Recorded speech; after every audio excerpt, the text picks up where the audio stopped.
নমস্কাৰ বন্ধুসকল, বাতৰি এটা লৈ আহিছোঁ আপোনালোকৰ আগলৈ। আমাৰ মৰমৰ জুবিন দাৰ বিষয়ে। জুবিন দাই বাৰু ন্যায় পালেনে? আৰু যদি পোৱা নাই, কেতিয়া পাব? আমি সম্পূৰ্ণ অসমবাসীয়ে ৰখি আছোঁ যেন জুবিন দাই অতি সোনকালে ন্যায় পায়। আৰু এই ন্যায়ৰ বাবে আমাৰ বৌয়েনো কি ক'লে, আহকচোন ভিডিঅ'টোৰ যোগেদি জানো।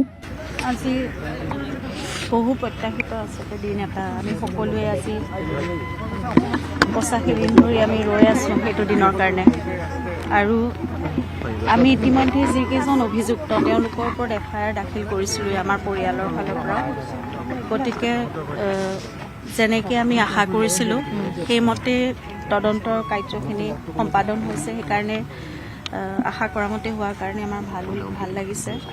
আৰু খুব বহুত কষ্ট কৰি তদন্তকাৰী দলটোৱে গোটেইখিনি SIT এইখিনি ইমান দিন ধৰি কৰিলে।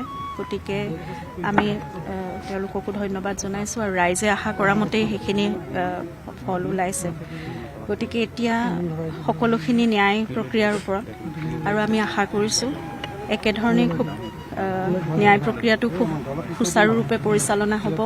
আৰু যিহেতু দোষী সাব্যস্ত হৈছে, এতিয়া তদন্তত ওলাইছে, গতিকে প্ৰতিজন দোষীয়ে কঠোৰতকৈ কঠোৰতম শাস্তি পাব লাগে, সেইটোৱে আমাৰ কাম্য।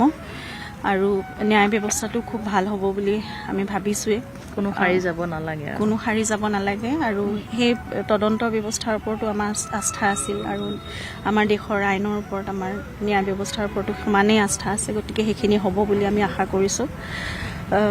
আৰু তাতে আজি মাননীয় মুখ্যমন্ত্ৰী মহোদয়ে কৈছে যে ফাষ্ট ট্ৰেক আদালতৰ কথা তেওঁলোকে হাইকোৰ্টত এপিল কৰিব। গতিকে সেইখিনি আমিও সকলোৱে বিচাৰিছোঁ, ৰাইজেও বিচাৰিছে, আমি পৰিয়ালৰ ফালৰ পৰাও বিচাৰিছোঁ যিমান সোনকালে পাৰে সেই ন্যায় প্ৰক্ৰিয়াটো আৰম্ভ হওক আৰু ভালকৈ পৰিচালিত হওক আৰু এটা মীমাংসা যাতে আমি সোনকালে পাব পাৰোঁ। আৰু পুনৰবাৰ কৈছোঁ, দোষীয়ে কঠোৰতকৈ কঠোৰতম শাস্তি পাব লাগিব।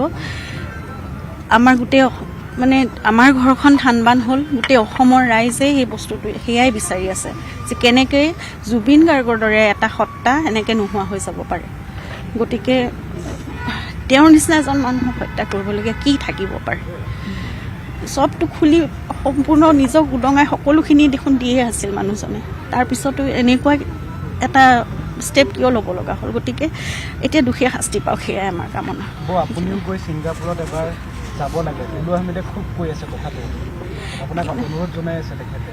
কিন্তু আমাৰ দেশৰ যিটো তদন্ত প্ৰক্ৰিয়া আৰু যিটো আইন প্ৰক্ৰিয়া সেইটোৰ ওপৰত আমাৰ সম্পূৰ্ণ আস্থা আছে। আৰু ইতিমধ্যে ছিংগাপুৰৰ পৰাও সেই তদন্ত প্ৰক্ৰিয়া এটা চলাইছিলে তেওঁলোকে। গতিকে এতিয়া মই ভাবোঁ আমাৰ দেশত আৰু আমাৰ অসম পুলিচে যিখিনি কৰিব, জুবিনৰ প্ৰতি আমাৰ যি আৱেগ আছে সেয়া প্ৰতিজন অসমীয়াৰ আছে। আৰু আমি দিয়া FIR ওপৰত বেছ কৰিও তেওঁলোকে সেই বস্তুখিনি কৰিছে ন। গতিকে বেলেগকৈ যোৱাৰ একো মই ভাবোঁ এতিয়ালৈকে ভবা নাই। আৰু ইমানখিনি কথা আমি বাৰু বহুত আইনী কথাবোৰ নাজানো, কিন্তু আমি বিশ্বাস কৰোঁ অসম পুলিচে যিটো কৰিব তেওঁলোকৰো সমানে জুবিনৰ প্ৰতি দায়িত্বও আছে, তেওঁলোকৰ সেইখিনি আৱেগো আছে। গতিকে যিখিনি অসম পুলিচে দায়িত্ব লৈ কৰিব সেইখিনি মই নাভাবোঁ আকৌ আমি বেলেগকৈ কিবা এটা কৰিব লাগিব বুলি। গতিকে এতিয়া আমি সম্পূৰ্ণ আইনৰ এই প্ৰক্ৰিয়াটোৰ ওপৰত আমি আস্থা ৰাখি আমি আগবাঢ়িছোঁ। Thank U.